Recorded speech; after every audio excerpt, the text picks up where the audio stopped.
Assalamualaikum warahmatullahi wabarakatuh. Selamat pagi semuanya. Semoga dalam keadaan sehat walafiat semuanya ya.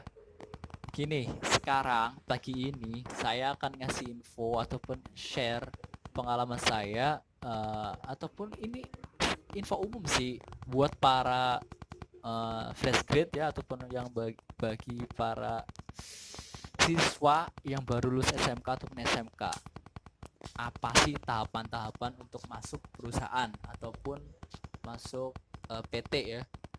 Jadi kan kemarin kita udah share bagaimana caranya ngelamar ataupun apply di perusahaan-perusahaan manufaktur di Cikarang dan sekitarnya ya. Nah, sekarang tahapan lanjutannya, Bro. Jadi misalkan kalian guys, kalian dapat panggilan nih. Kemarin kan habis ngelamar, dapat panggilan.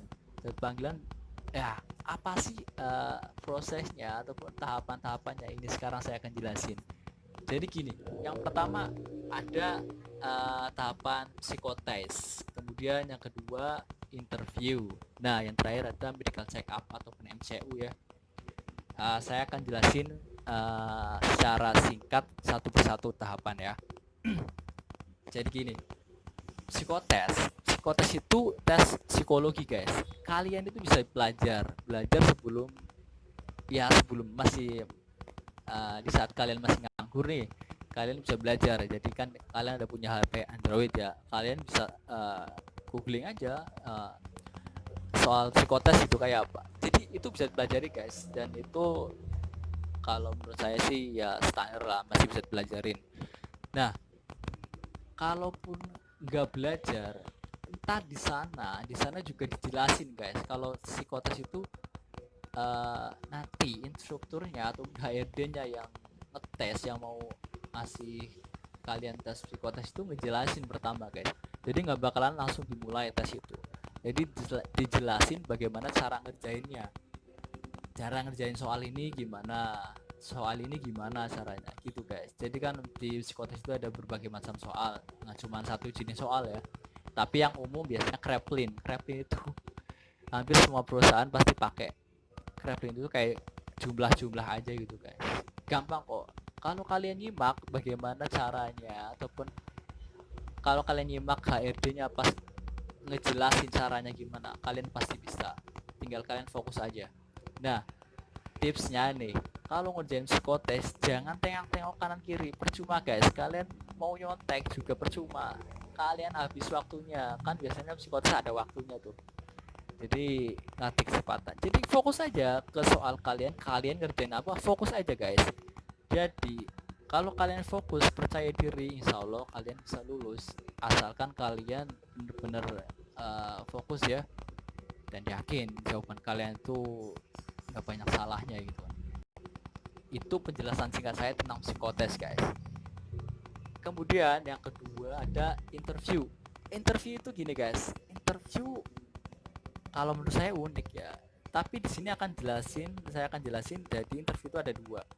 Pertama ada interview psikolog ya, biasanya sama HRD-nya sendiri. Kemudian yang kedua ada interview sama user. User itu calon atasan kalian guys. Jadi bisa leader, supervisor ataupun di atasnya. Pokoknya calon atasan kalian lah.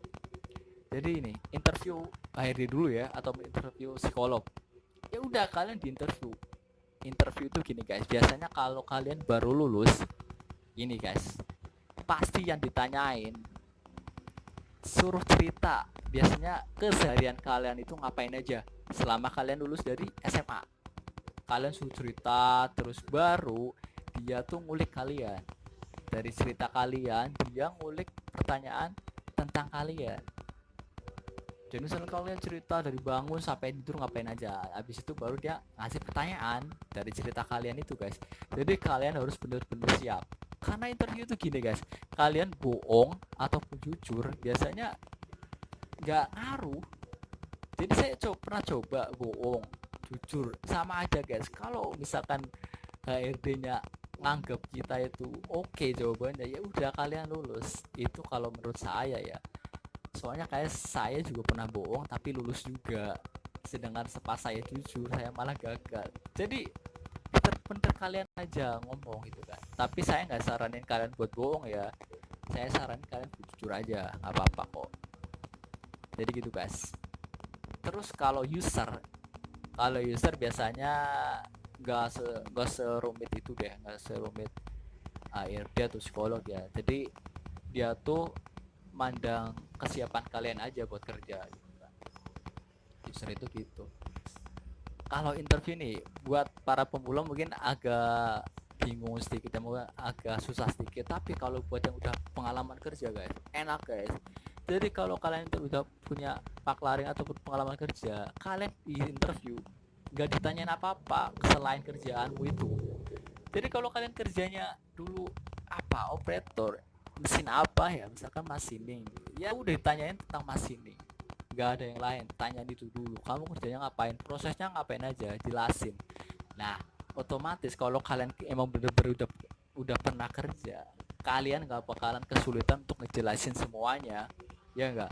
Jadi relatif lebih mudah kalau menurut saya. Nah, ya mungkin itu penjelasan saya tentang interview sekilas saja ya. Kemudian yang terakhir ada tahapan medical check up ataupun MCU. MCU gini guys, kan kalian pernah dengar nggak, kalau mau MCI, kalau mau MCU kalian beli bir brand dulu, minum bir brand guys 2 botol sama kecap itu. Aduh, ya saya juga dulu ngelakuin itu karena dulu saya belum pernah, jadi ada usulan kayak gitu ya saya nurut aja, ya enggak, namanya juga fresh grade ya, belum tahu apa-apa. Ternyata guys, setelah saya bertahun-tahun di Cikarang dan saya tuh lumayan sering ikut tes PT ya, medical itu nggak perlu kayak gitu juga, nggak apa-apa guys, yang penting kalian itu sehat. Malah ada yang kayak gini ya, kalian tuh harus puasa dari malam, ya enggak. Kalau minum nggak apa-apa, minum aja, minum air putih sampai mau tes itu. Jangan makannya, jangan kebanyakan lah, nasi itu jangan kebanyakan, itu karbohidrat itu gula katanya gitu kan ya. Tapi emang kayak gitu, nggak usah, ya udahlah makan biasa aja, nggak usah banyak-banyak. Air putih penting. Kalau bir brand kita tahu sendiri tuh harganya mahal, ya enggak. Kalau buat yang perantau nggak punya duit gimana guys, kalau maksain itu kan kasihan. Jadi mending udah buat beli air mineral aja yang lebih murah. Kecap, ngapain kecap, gak usah, gak ada gunanya. Kalau yang maksudnya kalau menurut saya nggak ngefek. Kalau kecap saya nggak pernah sih dulu pakai kecap enggak ini. Oke ya, jadi medical check up itu intinya kalian itu istirahat cukup guys, semalaman cukup lah istirahat. Kalau besoknya mau MCU ya nggak usah ribet-ribet, udah bismillah aja kalian pergi. Nah, MCU juga tiap perusahaan beda-beda guys, ada yang berat, ada yang standar, ada yang enak. Jadi saya juga pernah ngalamin semuanya guys.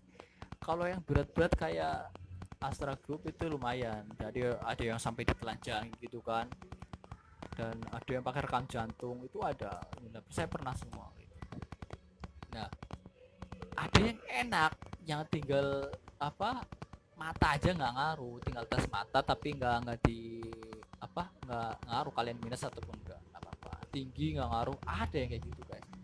Jadi ya bismillah aja, jadi kalian coba aja ya, nggak usah gini, kalau mau ngelamar kerja nggak usah cari infonya terlalu dalam gitu kan. Ini kalau NCU gimana sih, kalau tinggi gini gimana sih, saya kurang nih tingginya, jadi nggak jadilah, jadi bikin pesimis kalian. Sebenarnya kalau kalian mau ngelamar kerja udah ngelamar aja, bismillahirrahmanirrahim, semuanya kalau atas izin Allah ya udah kalian bisa kok lulus insyaallah gitu ya. Itu ya, saya itu dulu penjelasan singkat dari saya tentang apa sih tahapan-tahapan buat masuk sebuah perusahaan manufaktur daerah Cikarang dan sekitarnya. Oke, jika ada yang mau nambahin silahkan tampil di kolom komen guys, kolom komen tambahin, dan jika ada kekurangan saya minta maaf yang sebesar-besarnya. Akhir kata, assalamualaikum